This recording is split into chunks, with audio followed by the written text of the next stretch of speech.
ఇక మొదటి వారం కనుక చూసుకున్నట్టయితే ఆరోగ్యంగానే ఉంటారు. వృత్తి వ్యాపారాల్లో కొద్దిగా మీకు అభివృద్ధి కనబడుతూ ఉంటుంది. కానీ వచ్చేటువంటి ఒక ఆదాయం కంటే అధికమైన ఖర్చులు కలుగుతూ ఉంటాయి. ఆ ఖర్చులను పొదుపు చేసుకోవడం మీ చేతిలో ఉంది. వృశ్చిక రాశి చేతిలో ఉంది. ఇక రెండవ వారం దొంగల వలన భయం కావచ్చు, అగ్ని వలన భయం కావచ్చు. అది జరగడానికి ఆస్కారం ఉంది కాబట్టి తగు జాగ్రత్తగా ఉండండి. అధికారుల వలన భయం, మీరు అనాలోచితంగా కార్యాలయంలో కూర్చొని పని చేసుకుంటూ అనాలోచితంగా ఒకటి ఇంకొకటి చేసినట్టయితే దానివల్ల అధికారుల వల్ల ఒత్తిడులు రావడము, దానివల్ల మెమోలు రావడము, ఉద్యోగానికి భంగం కలగడము అనేటువంటి జరగడానికి ఆస్కారం ఉంది. కాబట్టి తగు జాగ్రత్తగా అవసరం. చేసిన దానికి శిక్ష అనుభవించడం తప్పదు కదా.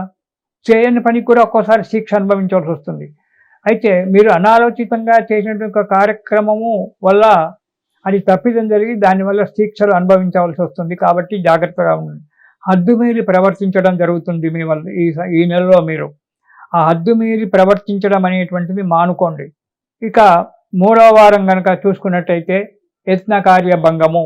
ఏ కార్యక్రమాన్ని అయితే మీరు అనుకున్నారో ఆ కార్యక్రమం వల్ల విజయం పొందకపోగా ధన నష్టం కలగడం అనేటువంటి, ఇతరుల వలన కష్టాలు రావడం, ఎవరికో కష్టం వచ్చింది అని చెప్పి మీరు సహాయం చేయబోతే వాడి కష్టమేమో కానీ ఆ కష్టం మీ మీద పడి మీకు పోలీస్ కేసులు, కోర్టు కేసులు రావడానికి ఆస్కారం ఉంది. కాబట్టి తగు జాగ్రత్తగా ఉండండి. ఇక నాలుగవ వారం కనుక చూసుకున్నట్టయితే అనారోగ్యం ఏర్పడుతుంది, మనశ్చాంచల్యం ఏర్పడుతుంటుంది, స్థిరమైన మనస్సు ఉండకపోవడము, కోపతాపాలు పెరిగిపోవడము, కలహాలు ఏర్పడము, అధిక ప్రయాణాలు చేయడం అనేటువంటి జరుగుతూ ఉంటుంది. కాబట్టి జాగ్రత్తగా మనస్సును నిగ్రహించుకొని తగు జాగ్రత్తగా అడుగులు ముందుకు వేస్తూ ఉండాలి. ఇకపోతే ఈ నెలలో మీరు తప్పకుండా శివ అష్టోత్తరనామ పారాయణం చేయండి. ఆ శివుణ్ణి గనక మీరు ప్రతిరోజు శివ అష్టోత్తరనామాలు గనక పారాయణం చేసినట్టయితే సకల కష్టాలు తొలగిపోయి సుఖంగా సంతోషంగా ఉండి మనశ్శాంతిగా ఉంటారు.